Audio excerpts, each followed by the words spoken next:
Okay, so you've got all your gores. Okay. All of them are in one pile, right in front of you. They're going to stay in a pile the entire time. Never open your gores.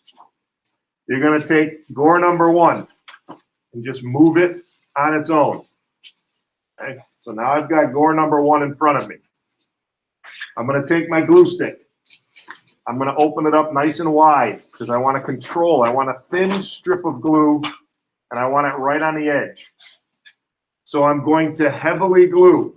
By doing that, I push down hard and I color. I don't like to just run the glue stick down because it skips.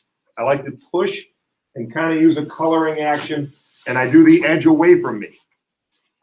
Once I see that edge is totally saturated, now I take the second gore and I put it on top. I want you to line up the bottoms. The top doesn't matter. It's going to be tied and cut off. Now I want to put glue on the edge of gore 2, heavily.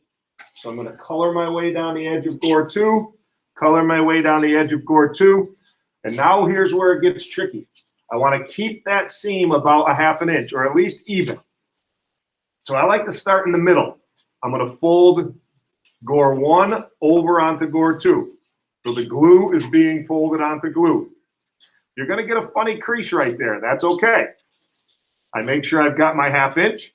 I come up here and I fold it over. So again, you've got a crease or a wrinkle right there. It doesn't matter. What you don't want is your seam to be way over to an edge. You want to keep it 1/2 inch and then just fold glue onto glue, just like that. Come down here, same thing. If this moves over, I just pull it back before I fold it. Make sure I've got my 1/2 inch and just fold it all the way down, glue onto glue. Once that edge is done, I'm going to heavily glue the edge near me now. So I run it all down this edge of gore 2, coloring, and then I'm going to put gore 3 on top. I'm going to leave about a 1/2 inch seam. I'm going to line up my bottoms. Then I'm going to put glue on gore 3 all the way down that edge. So you've got glue and glue. I'm going to line up the seams. I'm going to fold glue gore 2 onto gore 3. Make sure that it's even. Fold gore 2 onto gore 3 all the way down.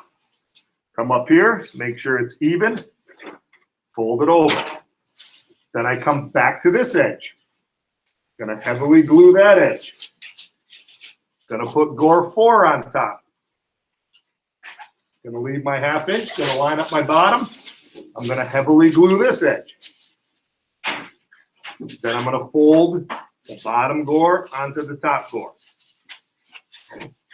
Once you get them all done, what's going to happen is if you have an even number of gores, I'm going to have a loose edge right here. The top edge is going to be loose, and the bottom edge is going to be loose. In the directions, what it says to do is to lift up the top edge and fold the middles out of the way. So I'm going to fold the middles out of the way, and then the top edge, if this were glued together, the top edge will line up about a 1/2 inch away from the bottom edge. And then all you do is put glue on both edges like you've done the entire time and fold the bottom gore onto the top gore. And that's going to close the entire balloon. If you get to that point, I can help you individually. Okay, but you're going to get to a point. Everything's going to stay in a pile. And if you have an even number of panels, when you're done, you're going to have a loose edge on the top. It's going to be on the same side as the bottom. You got to fold the bottom onto the top. Just to make it easier, I move the middles out of the way. And that way it's easier to glue the bottom onto the top. Is this one good? Well, looks like you chewed it in a few spots. Try to even it up a little bit. How do I do that? So I'm going to stop the recording.